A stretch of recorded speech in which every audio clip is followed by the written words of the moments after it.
नमस्ते everyone. Let's start some advance yoga poses. हम start करेंगे बाल आसन से। बाल आसन के लिए सबसे पहले वज्रासन की पोजीशन में बैठना है। उसके बाद अपने दोनों हाथों को ऊपर की तरफ खींचते हुए स्ट्रेच करते हुए आगे की तरफ लेकर जाना है और कुछ सांसें हमने बाल आसन में लेनी है।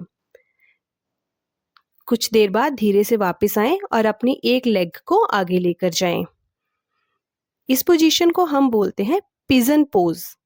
पिजन पोज की पोजीशन शियाटिका की पेन को हटाने के लिए बहुत ही महत्वपूर्ण है। जिन भी लोगों को शियाटिका पेन की दिक्कत रहती है उन्हें डेली ये पिजन पोज करना चाहिए। इस पोज में आप अपने दोनों हाथों को जोड़कर ऊपर आसमान की तरफ करके पीछे की तरफ को खींच सकते हैं।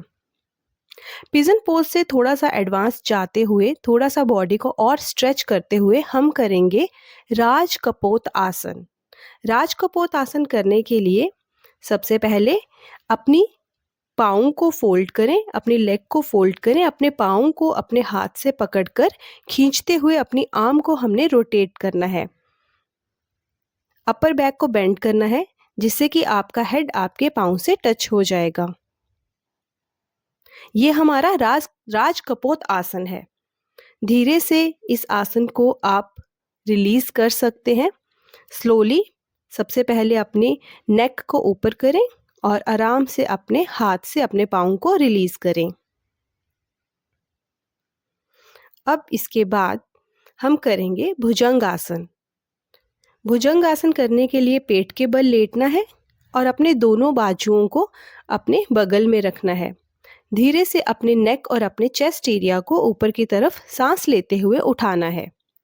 ये हमारा सरल भुजंगासन है जिसमें हम अपनी कोहनियों को सीधा नहीं करते हैं। इसके बाद हम सुखासन की पोजीशन में बैठेंगे। अपने दोनों हाथों को घुमाते हुए पीछे लेकर आएं और नमस्ते की पोजीशन बनाएं। इस तरह से इस सुखासन में पीछे की तरफ को नमस्ते बनाने से हमारे चेस्ट एरिया में बहुत ही अच्छा बढ़िया स्ट्रेच मिलता है। इसी के साथ कुछ साइड स्ट्रेचेस आप यहाँ पे कर सकते हैं।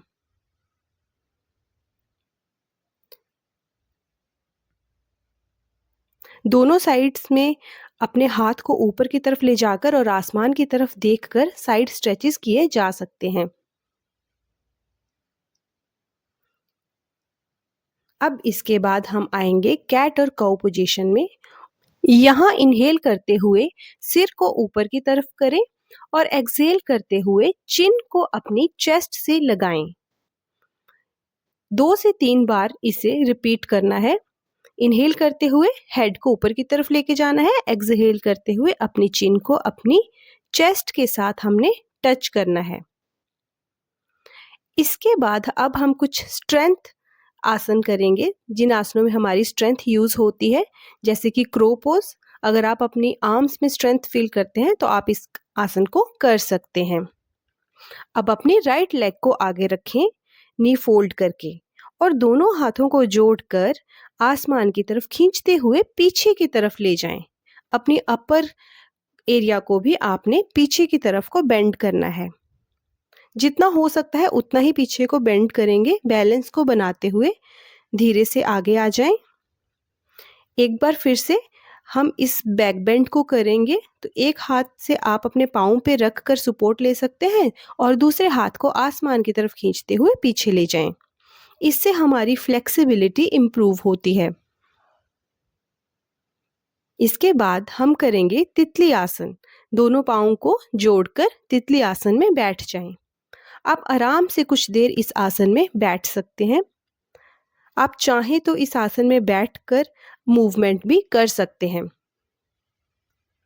तितली आसन फीमेल्स के लिए और फीमेल की रिप्रोडक्टिव हेल्थ के लिए बहुत ही अच्छा आसन होता है। इसके बहुत सारे बेनिफिट्स हमें रहते हैं। कुछ देर इस आसन में बैठें, कुछ मूवमेंट्स करें। थाइस को अपने हाथ से नीचे की तरफ प्रेस कर सकते हैं। आप चाहें तो अपनी एक लेग को एक्सटेंड करके अपने दूसरे हाथ को आसमान की तरफ को स्ट्रेच कर सकते हैं। ये भी एक बहुत बढ़िया स्ट्रेच रहता है। रिलैक्सेशन इज इक्वली इम्पॉर्टेंट, तो इसीलिए अब हम स्टार्ट करेंगे अनुलोम विलोम। इसके लिए राइट हैंड के थंब को राइट नोस्ट्रिल पे रखें और लेफ्ट नोस्ट्रिल से इनहेल करें। फिर अपनी फर्स्ट और सेकंड फिंगर को लेफ्ट नोस्ट्रिल पे रखें और राइट नोस्ट्रिल से एक्सहेल करें। इस तरह से ये हमारा एक साइकिल होता है। इस तरह से आप 5 to 10 साइकिल्स अनुलोम विलोम की कर सकते हैं। कुछ सेकंड्स रिलैक्स करें और फिर कपालभाति करेंगे। कपालभाति में हम फोर्सफुली नाक से सांस लेकर उसको मुंह से बाहर निकालेंगे। 5 to 10 टाइम्स कपालभाति करने के बाद आप भस्त्रिका कर सकते हैं।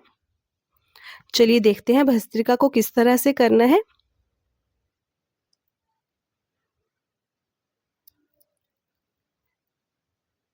भस्त्रिका करने के लिए अपने दोनों हाथों को अपने शोल्डर के पास ले आएं और सांस लेते हुए ऊपर करें और सांस छोड़ते हुए उनको नीचे लेकर आएं।